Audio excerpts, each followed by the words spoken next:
I think most of you know, at least those of you in our RUNX1 community know Doctors Courtney DiNardo and Priya Agarwal.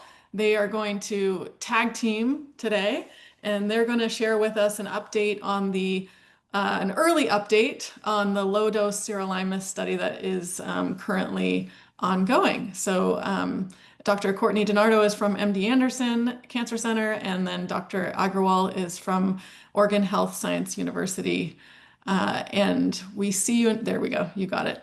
All right. Well, I will kick off a two-part 15-minute presentation and just give everyone a little bit of an update on where we are with an early intervention pilot study of sirolimus for individuals who have RUNX1-FPD. And we've heard a little bit about, I think, this rationale and background already today, in the sense that there is this kind of chronic ongoing inflammation for a variety of different reasons, and certainly this is something that has been described and seen in individuals who have RUNX1-FPD prior to the development of a myeloid malignancy.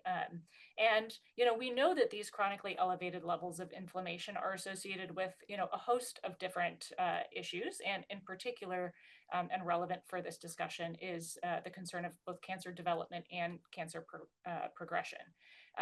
We know also, through a lot of work from Dr. Agarwal and others listening to this, that RUNX1-FPD stem cells have activated mTORC1 signaling.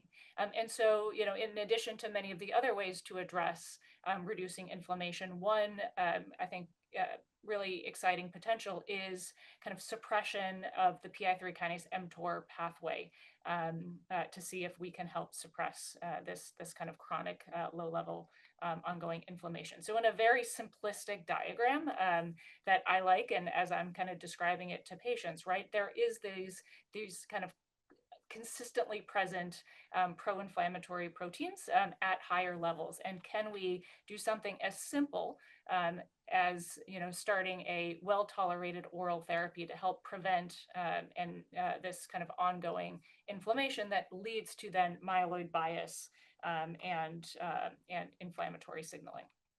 And so just, as a bit of background for why sirolimus was chosen, in addition to kind of the knowledge of this, hyperactivation and inflammatory signaling, we know that patients with germline RUNX1 do have a high prevalence of kind of autoimmune and inflammatory conditions like eczema in particular, as well as autoimmune disorders relevant to the conversation we just had. And in the lab, mTOR inhibitors like sirolimus can reverse this abnormal inflammatory phenotype, specifically in samples from patients with RUNX1-FPD. Sirolimus is approved. It's routinely used at much higher doses than what we are talking about today to prevent rejection after solid organ transplant. And actually, things that I've learned through researching and moving forward with this study is there's actually been several studies of sirolimus at lower doses in healthy populations. It's actually become kind of all the rage for longevity research in kind of a subset of the population, but also for patients with FAP, a colon cancer predisposition syndrome. Patients received sirolimus, and there was decreased polyp size and number of polyps over time in patients that received sirolimus. So kind of suggesting that this could be an early intervention or prevention type approach. And so the primary and secondary objectives of this pilot study is just that, to determine, is this safe and tolerable to do for individuals with germline RUNX1 mutations who are without a blood cancer at the time. We're looking at bleeding symptoms, we're looking at laboratory changes, and then Dr. Agarwal will give a little bit of information about what we're seeing in terms of inflammation in the bone and blood and bone marrow samples before and after the use of sirolimus.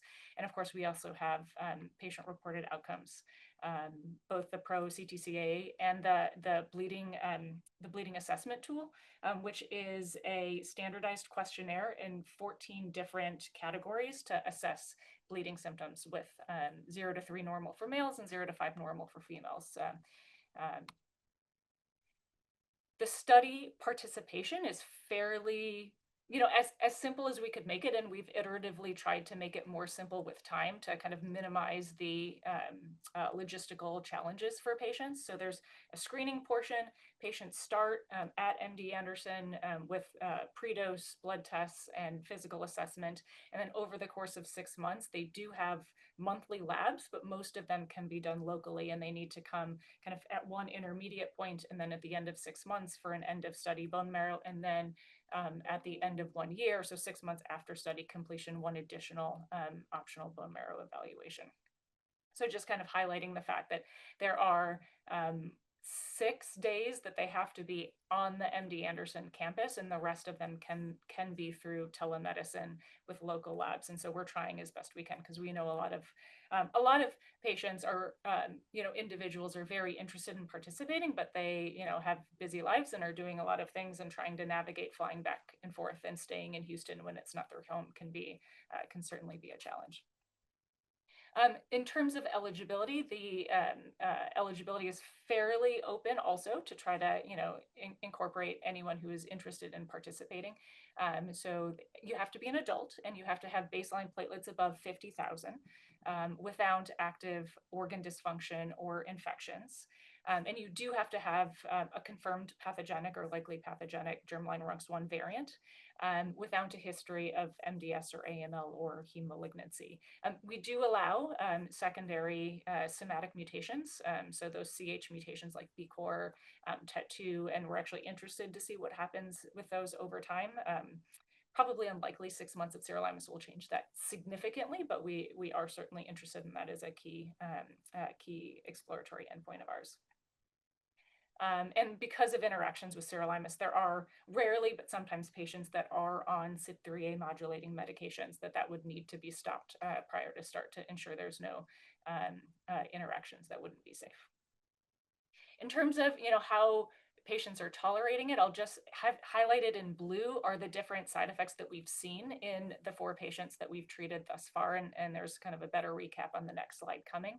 But just to say, I was not anticipating, AEs to be a major concern, and they have not been a major concern, but it's very different for me as, primarily an AML physician, where I'm getting, patients are taking quite toxic therapy, and they're doing it because they have a leukemia that we're trying to, get into a remission, stay in a remission. And it's a very different situation when people are very healthy going into the study without any side effects, and they're taking something for a 6-month period that may cause even, a grade 1, diarrhea can be quite limiting. And so I think it's definitely been, a learning experience for me that, simple grade 1 side effects can actually be quite significant in a healthy patient that doesn't really need to be taking this. And so I'm happy to answer additional questions on that if anyone has any. But of the first, the pilot study will enroll a total of 6 patients. We've enrolled 4 patients so far. 2 of them have completed the full assessment period. And we do have some, preliminary data that we have submitted to ASH, so we'll see if it is kind of worthy of presentation. But I'll just kind of highlight some findings. So, patients did have an elevated bleeding assessment score at baseline, and both patients that completed the 6 months of therapy did have an improvement in their bleeding score. We've seen quality of life surveys highlighted in bold here that does show that kind of some symptoms that may or may not have been appreciated by individuals as as ongoing issues actually got better. So kind of low-grade joint pains and myalgias, allergies significantly improved. Anxiety related to, I think, just the underlying disease itself, and knowledge of the fact that they were doing something that had this like improvement in baseline anxiety. But there were AEs, and so most of them, as I mentioned, were grade 1 or 2. A lot of GI, nausea, reflux, oral ulcers in one patient, rashes, and then no serious AEs, dose-limiting toxicities, or treatment discontinuations have been observed, and there haven't been any dose changes to date. And so that is kind of just the baseline, kicking it off, and then I will hand it over to Dr. Priya, who will go through some of the kind of more laboratory-based findings. And I think I'll probably just continue sharing, Priya, if that works for you. Yeah, thanks. Yeah, so thank you, Dr. DiNardo. So as Dr. DiNardo mentioned, samples are also coming to HSU to measure some of the correlative lab-based um, studies. So I'll show you some preliminary data. So here you see the plasma trough level for sirolimus over time from one patient. And you see that sirolimus level are maintained throughout end of the treatment. So suggestive value for sirolimus is 5 to 15 nanogram per ml, and it's in that range or above that range, which is good indication. Next uh, animation. Yeah, and at the same time point, we took the blood from the patient samples and measured the phosphorylation of various kinases, including downstream target for mTOR pathways such as 4E-BP1 and phospho-S6. And we showed that at the same time point, the 4E-BP level, for particularly, for example, went down, which is good sign suggesting the target is inhibited. Many other inflammatory downstream signaling pathways, such as P38, STATs, are down most of the time point. We see slightly elevated STAT5 at the end point, but this is from one patient. We will keep an eye how the other patients show that, whether it's rebounding or it's one particular example in this case. So overall, this slide indicates the sirolimus level maintained throughout the treatment, and we are able to inhibit the target at that level of the treatment with that dose. So next slide. Then next we measured whether we are able to change the differentiation of cells, particularly measuring the myeloid differentiation. So we have shown in prior study the RUNX1-FPD progenitors have more myeloid bias when we culture them over time. So in this case situation, we took the bone marrow from patients and cultured them with healthy bone marrow for 7 days, and we showed that this page two patient data, patient 1 and patient 2, we are comparing against healthy control and measuring by flow cytometry myeloid marker CD3313 in this case, or CD1314 positive cells, and we are showing that at the end of the treatment, in both cases, there is reduced myeloid differentiation when patients are on sirolimus. Next. We also took the baseline bone marrow cells. So this is pre-treatment, like screening time point, where the bone marrow we cultured with sirolimus ex vivo, and we showed that sirolimus in fact is reducing colony formation in myeloid lineages. So this was also good for us to see that this patient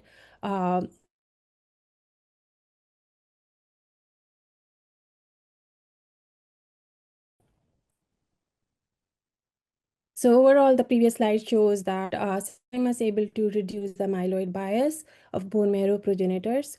So then this was done in collaboration with Dr. Ferlanger and Dr. Alan Cantor, where we measured the platelet activity of the RUNX1-FPD patient compared to healthy control. So as Dr. DiNardo mentioned, and patient experienced the bleeding disorder, and it has been shown there is defective platelet aggregation.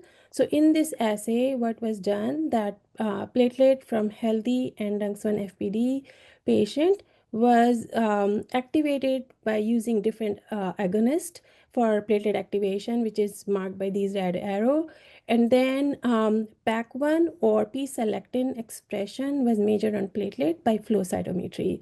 So you can see in this magenta color, RUNX1-FPD, and then teal is healthy, that by using multiple these agonists at different doses, the RUNX1-FPD cells like platelets are less activated, which is consistent with their bleeding disorder, which is confirmatory that this assay would work to measure the effect of sirolimus on platelet activation. So next slide, please.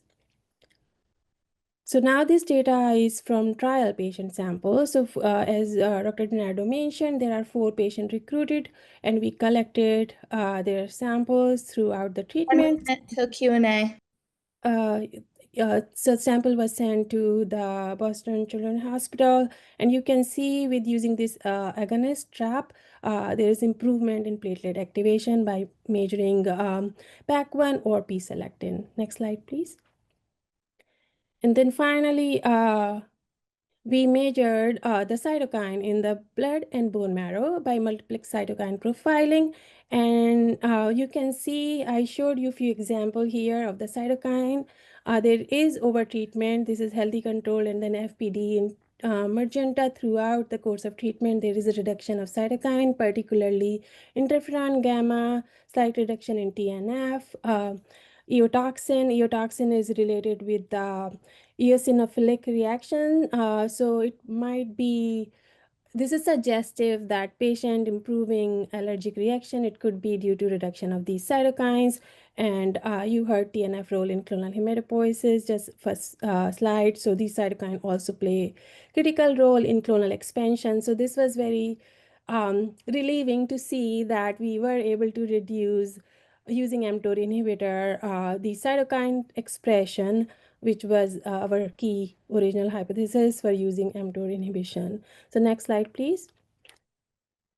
So same we did using bone marrow compared to healthy control. So heat map is a little complex. Just want to show you all data, healthy control, pre-treatment and end of treatment.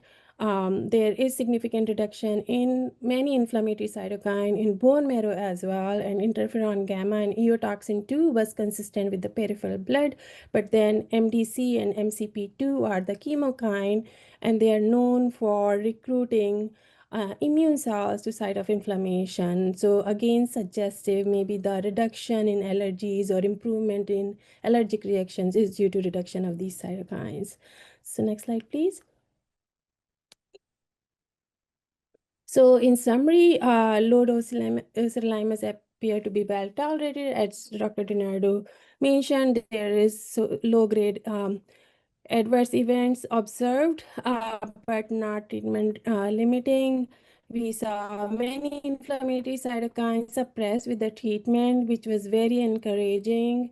They are suggestive of improving immune reaction or reducing allergic reaction. We will watch how their impact on myeloid bias and clonal selection happens as we collect the more data. And then next slide.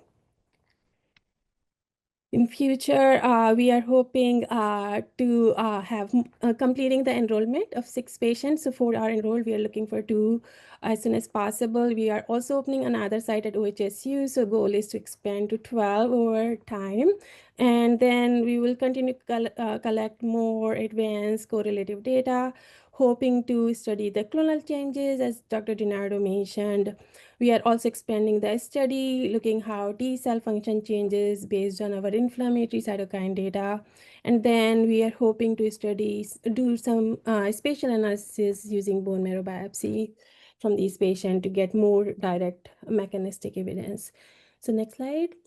In the end, I would like to thank a whole team from MD Anderson, OHSU, Boston Children's Hospital, NIH, RRP, and patients and families to help kicking off this study and help in participating. Thank you, everyone.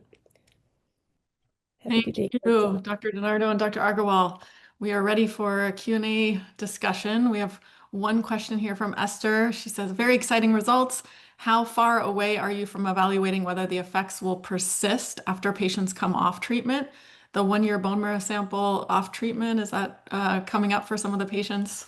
Yes, it absolutely should be. So hopefully, not in time for ASH, unfortunately, but maybe thereafter we'll have some good data on that. Great, thank you. Any other questions from the group?